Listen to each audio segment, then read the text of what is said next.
Aku rindu Tuhan, aku rindu. Aku rindu semua orang tahu. Aku rindu Tuhan, aku rindu. Semua orang percaya padamu. Sebab hanya Engkau juru selamat, sebab hanya Engkau penebus dosa. Agar semua orang menjadi tahu hidup dalam damai sejahtera-Mu. Agar semua orang tidak binasa, dapat masuk kerajaan surga.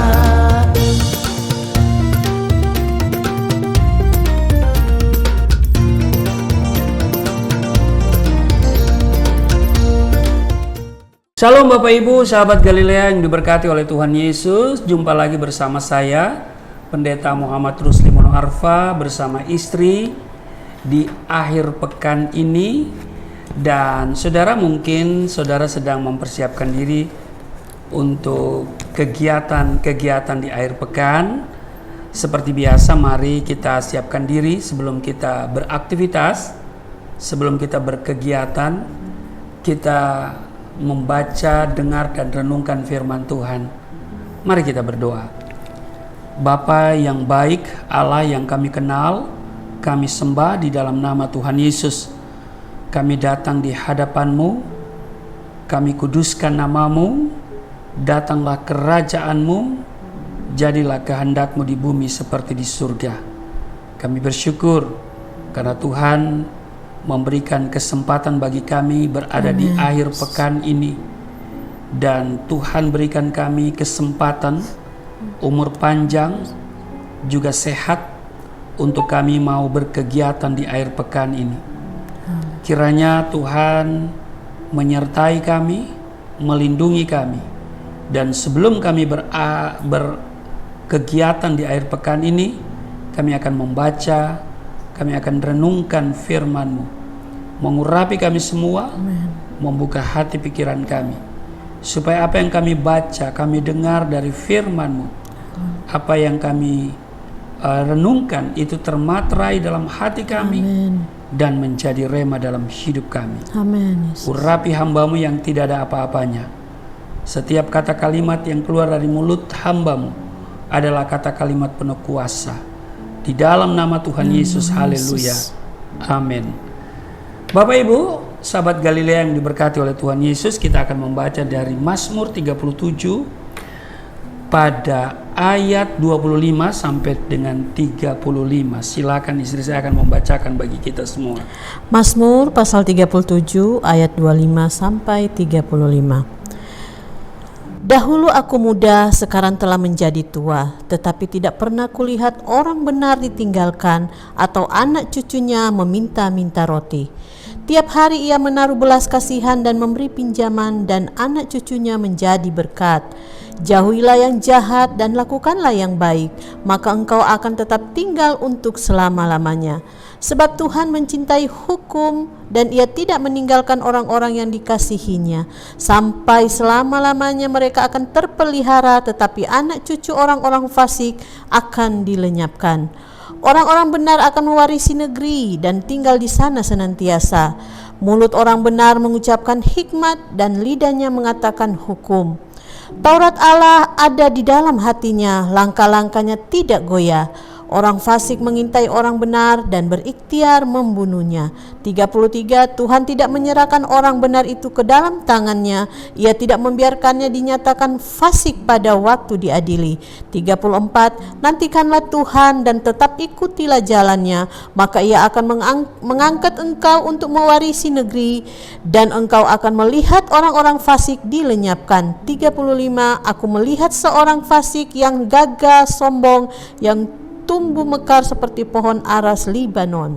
Nah, Bapak Ibu, itu firman yang kita baca Mazmur 37 ayat 25 sampai dengan 35. Di ayat 25 dan 26 dikatakan begini. Dahulu aku muda, sekarang telah menjadi tua, Tetapi tidak pernah kulihat orang benar ditinggalkan atau anak cucunya meminta-minta roti. Tiap hari ia menaruh belas kasihan dan memberi pinjaman, dan anak cucunya menjadi berkat. Amin. Bapak Ibu, Daud menulis Mazmur 37 ini kemudian membandingkan keberhasilan orang fasik dengan orang benar yang takut akan Tuhan. Tanpa mengandalkan Tuhan, bisa saja orang fasik mengumpulkan kekayaan dengan ketekunan dan kerajinan atau dengan kelicikan dan kejahatannya. Di ayat 14 dikatakan begini Bapak Ibu, ya kalau kita lihat di ayat 14, orang-orang fasik menghunus pedang dan melentur busur mereka untuk merobohkan orang-orang sengsara dan orang-orang miskin, untuk membunuh orang-orang yang hidup jujur. Nah, hidup orang fasik bisa saja sepertinya secara materi kelihatan diberkati, namun tidak mungkin menjadi berkat secara rohani. Iya kan? Bahkan diri orang fasik sendiri pun akan berakhir dalam kebinasaan. Itu di ayat 10 kalau kita baca secara keseluruhan. Karena sedikit waktu lagi maka lenyaplah orang fasik. Jika engkau memperhatikan tempatnya, maka ia sudah tidak ada lagi. Jadi karena sedikit waktu lagi maka lenyaplah orang fasik. Sesungguhnya orang fasik akan binasa. Itu di ayat 20, ya kan? Sesungguhnya orang-orang fasik akan binasa. Tentunya kita ingin memiliki kehidupan rumah tangga atau keluarga yang diberkati, dan pada gilirannya tentu harus menjadi berkat. Sebab kalau kita diberkati, di sana juga terkandung perintah memberkati. Amin. Nah, Bapak Ibu, agar keluarga diberkati dan kemudian menjadi berkat, ini kerinduan kita semua, itu sudah pasti. Nah, pertanyaannya adalah bagaimana agar kita bisa diberkati dan kemudian menjadi berkat. Nah, mari kita perhatikan apa yang tertulis dalam Mazmur 37 ayat 25 sampai dengan 26 ya. Kita lihat tadi di Mazmur 37 ini pada ayat 25, dahulu aku muda, sekarang telah menjadi tua, tetapi tidak pernah kulihat orang benar ditinggalkan atau anak cucunya meminta-minta roti. Tiap hari ia menaruh belas kasihan dan memberi pinjaman, dan anak cucunya menjadi berkat. Ya kan? Di ayat selanjutnya 27, jauhilah yang jahat dan lakukanlah yang baik, maka engkau akan tetap tinggal untuk selama-lamanya. Sebab Tuhan mencintai hukum, dan ia tidak meninggalkan orang-orang yang dikasihinya. Sampai selama-lamanya mereka akan terpelihara, tetapi anak cucu orang-orang fasik akan dilenyapkan. Ayat 29, orang-orang benar akan mewarisi negeri dan tinggal di sana senantiasa. Di ayat 30, mulut orang benar mengucapkan hikmat, dan lidahnya mengatakan hukum. Ayat 31, Taurat Allahnya ada di dalam hatinya, langkah-langkahnya tidak goyah. 32, orang fasik mengintai orang benar dan berikhtiar membunuhnya. Ayat 33, Tuhan tidak menyerahkan orang benar itu ke dalam tangannya. Ia tidak membiarkannya dinyatakan fasik pada waktu diadili.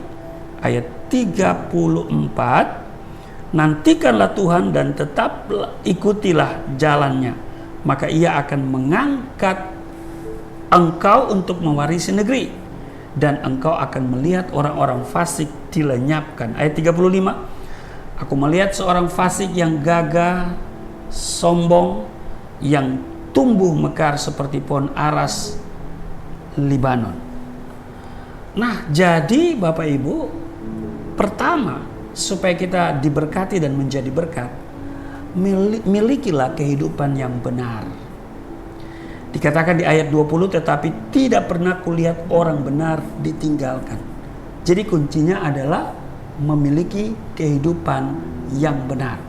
Sebab orang yang hidup benar tidak akan ditinggalkan. Orang benar tidak akan ditinggalkan oleh Tuhan. Amin. Nah, orang benar tidak didefinisikan sebagai orang yang tidak pernah berbuat dosa atau kesalahan. Orang benar adalah orang yang percaya kepada Tuhan Yesus Kristus sebagai Tuhan dan Juru Selamat, dan kemudian dia dibenarkan oleh kuasa darah Yesus. Amin. Amin. Tertulis di 1 Petrus pasal 18 ayat 19 dikatakan begini, sebab kamu tahu bahwa kamu telah ditebus dari cara hidupmu yang sia-sia yang kamu warisi dari nenek moyangmu. Itu bukan dengan barang yang fana, bukan pula dengan perak atau emas, melainkan dengan darah yang mahal, yaitu darah Kristus, yang sama seperti darah anak domba yang tak bernoda dan tak bercacat. Amin. Amin. Amin. Nah, jadi Bapak Ibu, dalam menjalankan kehidupannya, orang benar takut akan Tuhan.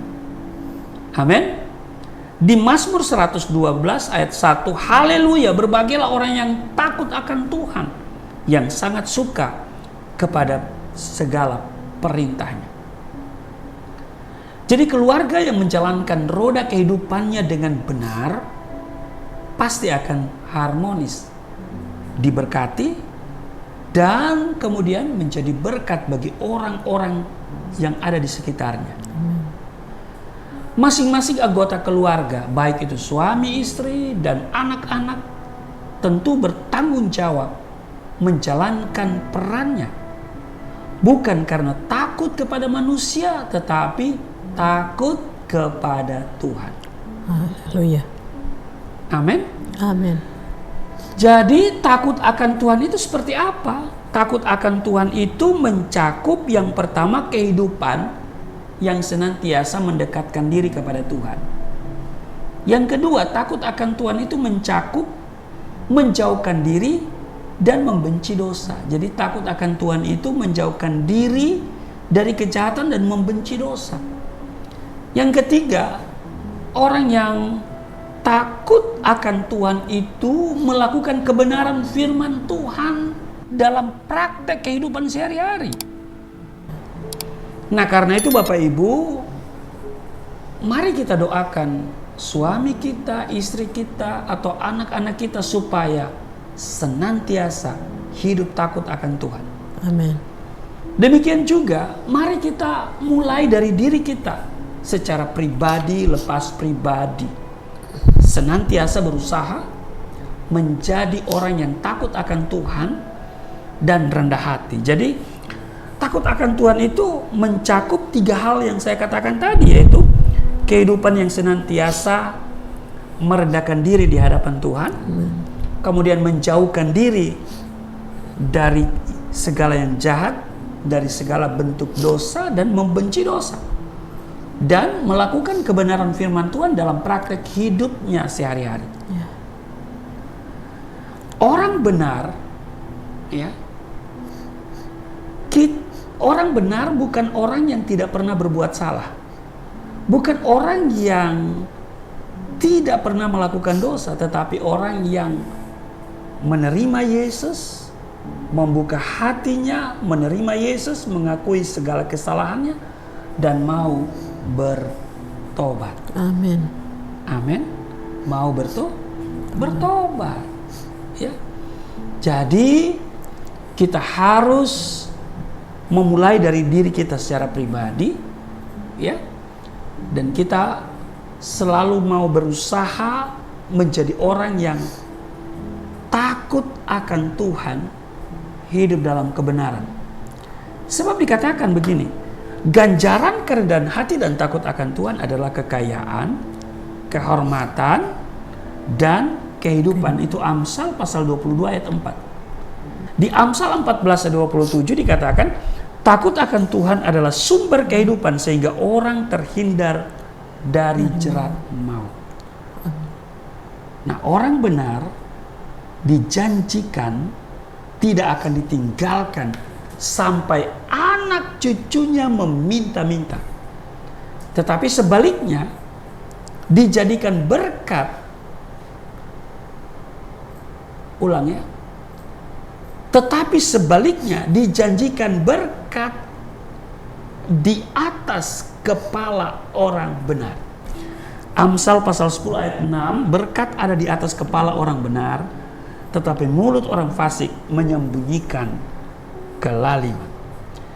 Jadi orang benar dijanjikan tidak akan ditinggalkan sampai anak cucunya, dan juga dijanjikan ada berkat di atas kepalanya. Ingat, di atas kepala orang benar. Itu yang pertama. Yang kedua, agar keluarga kita diberkati dan menjadi berkat, praktekanlah kehidupan yang penuh dengan kemurahan dan belas kasihan. Amin. Amin. Di Mazmur 37 ayat 26, tiap hari ia menaruh belas kasihan dan memberi pinjaman, dan anak cucunya menjadi berkat. Ya. Jika keluarga kita tidak mempraktekkan kehidupan yang murah hati dan penuh dengan belas kasihan, ya jangan harap kita akan diberi kemurahan oleh Tuhan. Sebab Galatia pasal 6 ayat 7, jangan sesat, Allah tidak membiarkan dirinya dipermainkan, karena apa yang ditabur orang itu juga akan dituainya. Di ayat 10 Galatia pasal 6, janganlah kita jemu-jemu berbuat baik, karena apabila sudah datang waktunya kita akan menuai jika kita tidak menjadi lemah. Nah, orang yang kaya secara materi itu belum tentu otomatis kaya dalam kemurahan. Iya kan? Tidak jarang kita melihat orang yang semakin kaya tapi juga semakin pelit, semakin kikir, dan tidak mau peduli dengan orang lain. Nah, kemurahan hati adalah buah Roh Kudus. Di Galatia pasalnya yang kelima ayat 22, tetapi buah roh ialah kasih, sukacita, damai sejahtera, kesabaran, kemurahan, kebaikan, kesetiaan. Amin. Jemaat Makedonia adalah teladan dalam kemurahan hati. Tertulis di 2 Korintus 8 ayat 2, selagi dicobai dengan berat dalam pelbagai penderitaan, sukacita mereka meluap, dan meskipun mereka sangat miskin, namun mereka kaya dalam kemurahan. Jadi miskin dalam materi, tetapi kaya dalam kemurahan. Kenapa? Karena mereka memberi dari kekurangan yang ada pada mereka. Bapak Ibu sahabat Galilea yang diberkati oleh Tuhan Yesus, kasih adalah dasar hubungan antara suami istri. Dikatakan di Efesus pasal 5 ayat 25, hai suami, kasihilah istrimu sebagaimana Kristus telah mengasihi jemaat dan telah menyerahkan dirinya baginya. Jadi kekayaan dan kehormatan bukanlah segala-galanya Bapak Ibu. Kejarlah yang utama, yaitu apa? Hidup takut akan Tuhan dan dalam kemurahan hati. Maka kekayaan dan kehormatan akan menjadi bonus dalam keluarga atau rumah tanggamu. Dengan demikian, keluarga yang diberkati dan menjadi berkat bukan sekedar impian, tetapi akan menjadi kenyataan. Amin. Bersama Tuhan kita mampu mewujudkannya. Amin. Amin. Selamat berakhir pekan, selamat berkegiatan. Ya, di akhir pekan ini Tuhan Yesus menyertai dan memberkati kita semua. Mari kita berdoa. Terima kasih Tuhan, kami diingatkan supaya kami hidup takut akan Tuhan, hidup benar, dan karena itu kami akan memperhatikan bagaimana kami hidup. Amin. Takut akan Tuhan kami pelajari hari ini, mencakup kehidupan yang senantiasa mendekatkan diri kepadamu, menjauhkan diri dari segala bentuk kejahatan dan membenci dosa, serta melakukan kebenaran firman-Mu dalam praktek kehidupan sehari-hari. Mampukan kami Roh Kudus untuk hal itu, sehingga kami sebagai keluarga kami diberkati, tapi juga kami menjadi berkat. Amin. Terpujilah Engkau, berkati seluruh sahabat Galilea dalam kegiatan di akhir pekan ini. Tuhan menyertai, Tuhan menolong, melindungi, dan membentengi. Amin. Setiap mereka tidak jatuh, tidak celaka, tetapi penuh damai sejahtera, sukacita, berkat mewarnai keberadaan kami semua, sahabat Galilea, dalam kegiatan akhir pekan ini. Terpujilah Engkau di dalam nama Tuhan Yesus. Haleluya. Amin.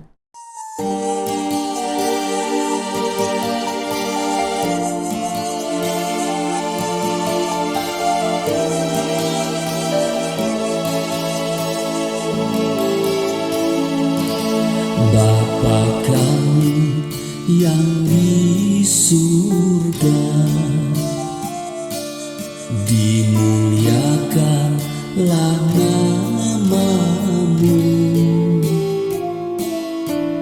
Datanglah kerajaan, jadilah kehendak-Mu di bumi seperti di surga.